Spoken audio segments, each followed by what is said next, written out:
Hello everyone, this is Sabiha Noor. Welcome back to our channel states to excellence, जहां आपको teaching related videos मिलते हैं। आज के सेशन में हम डिस्कस करने वाले हैं conservation of tigers in India. मतलब इंडिया में टाइगर को कैसे कंजर्व किया गया, कैसे इंडिया में टाइगर के नंबर को इंक्रीज किया गया, क्या स्ट्रैटेजीज को यूज करके। Okay, so this is our part 3 about project tiger. इसके पहले ऑलरेडी हमने 2 पार्ट्स अपलोड कर चुके हैं। अगर आपने नहीं देखा है सो वीडियो आपको लिंक आई बटन पर मिल जाएगा, आप वहां पर जाकर देख सकते हो। Okay, so let's start this video now.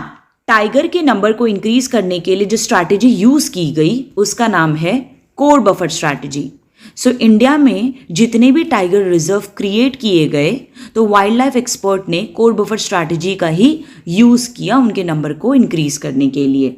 So let us understand firstly the core area and then we'll understand about buffer area through this diagram. Okay, now the core area is like the heart of the tiger conservation zone. अब क्यों ऐसा कहा गया है that the core area is like a heart of tiger conservation? Because जो core area है यहां पर सिर्फ और सिर्फ फॉरेस्ट लैंड ही है, हाई डेंसिटी में वो भी। सो एक्चुअल फॉरेस्ट जो एग्जिस्ट करता है वो है कोर एरिया में। यहाँ पे हमको विलेजेस देखने को ही नहीं मिलेंगे, there is no villages inside the core area. So forest department ने स्ट्रिक्टली प्रोटेक्ट करने की कोशिश की है आउटसाइड वर्ल्ड से कोर एरिया को, ताकि यहाँ पे जो वाइल्ड एनिमल्स है स्पेशली टाइगर्स वो फ्रीली घूम सके और ब्रीडिंग कर सके, अपने जो यंग वंस है उसको अच्छे से पाल सके। तो सारी चीज़ों को ध्यान में रखा गया है। तो इसलिए नेचुरल हैबिटेट को उनके प्रोटेक्ट करने की भरपूर कोशिश की गई है कोर एरिया में, और साथ ही साथ ह्यूमन इंटरफेरेंस भी एकदम मिनिमाइज किया गया है इस एरिया में।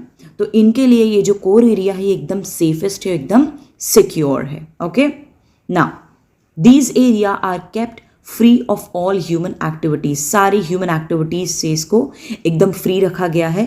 It usually has the legal status of national park और wild life sanctuary. So core area को एक लीगल स्टेटस दिया गया है कि हम इसे नेशनल पार्क कह सकते हैं या फिर वाइल्ड लाइफ सेंचुरी भी कह सकते हैं। According to NTCA guidelines, only up to 20% of the core area is available for wildlife tourism. So 20% हिस्सा जो कोर एरिया का है वो वाइल्ड लाइफ टूरिज्म को दिया गया है फॉर सम रीज़न। अब वो रीज़न भी हम अंडरस्टैंड कर लेते हैं कि क्यों दिया गया है। तो एजुकेशनल पर्पस के लिए दिया गया है।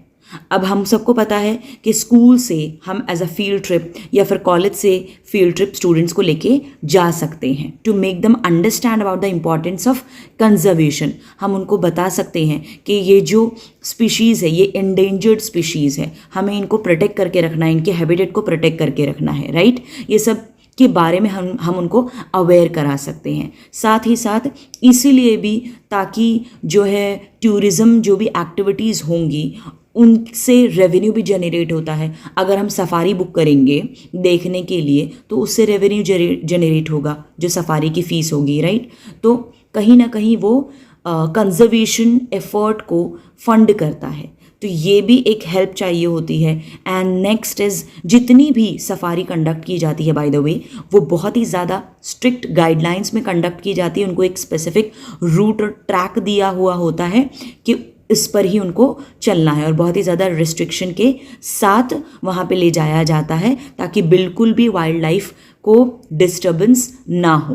और साथ ही साथ नंबर ऑफ़ विजिटर्स का भी ध्यान रखा जाता है कि लिमिटेड हो, ओवर क्राउडिंग बिल्कुल भी ना हो व्हीकल में, ठीक है। सो ये सारे पर्पस के लिए एंड साथ ही साथ रिसर्च पर्पस के लिए भी उस एरिया में जाया जाता है ताकि हम वहाँ पे जो वाइल्ड एनिमल्स हैं उनके बिहेवियर को और सारी चीज़ों को देख सके, और अगर कोई भी कंजर्वेशन एफर्ट में रिक्वायरमेंट की ज़रूरत है या चेंज की ज़रूरत है तो वो किया जा सके। अंडरस्टूड?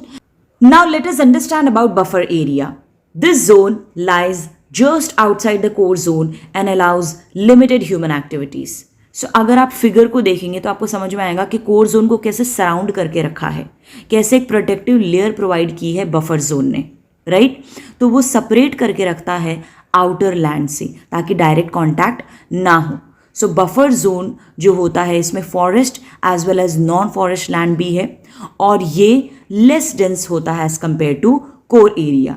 कोर एरिया हमने पढ़ा कि हाई डेंसिटी होती है और वो एग्जैक्टली जो फॉरेस्ट है, एक्चुअल फॉरेस्ट, वो हमें देखने को मिलेगा वहाँ पे। लेकिन अगर हम बात करें बफर एरिया की, तो यहाँ पर फॉरेस्ट भी है और नॉन फॉरेस्ट लैंड भी है। ठीक ना, in buffer area animals as well as the villagers coexist. तो यहाँ पर एनिमल के साथ साथ विलेजर्स भी एग्जिस्ट करते हैं। Whereas in core area there is no villages, but in buffer area we can see villagers, वहाँ पर हम देख सकते हैं और उनको एक्टिविटीज़ करते भी वहाँ पे हम देख सकते हैं। अच्छा, एक और हम चीज़ डिस्कस कर लेते हैं। Whenever we are planning for wild life trip, तो हमारा यही प्रायोरिटी होता है कि कोड जोन की सीट्स को बुक करना है, और अगर फुल हो जाती है देन वी आर लाइक कि what's the point of booking buffer zone, कि बफर जोन में तो हमें कुछ दिखेगा ही नहीं। हालांकि ऐसा नहीं है। कोर एरिया भले से ही हाई डेंसिटी वाला एरिया है और वहाँ पे वाइल्ड एनिमल्स ज़्यादा होते हैं, बट ऐसा नहीं है कि बफर एरिया में एनिमल्स है ही नहीं। Tigers and other animals are not aware about the zones. उनको नहीं पता है कि कोर एरिया क्या है या बफर एरिया क्या है। ओके, वो सिर्फ वॉक करते रहते हैं। So don't form perceptions. You might see tiger in buffer area and not in core area. और ऐसा हुआ भी है। ताड़ोबा में एक फीमेल टाइगर, शर्मीली करके उसका नाम था, और एक्चुअल में वो शाय थी। सो उसको अपने बच्चों के साथ, टाइगर कब के साथ स्पॉट किया गया था। कहाँ पे? बफर एरिया में। ठीक है, सो ऐसा परसेप्शन बनाना ठीक नहीं है कि हमें बफर एरिया में टाइगर देखने को ही नहीं मिलेंगे। Okay, so this was just an advice from my side to you.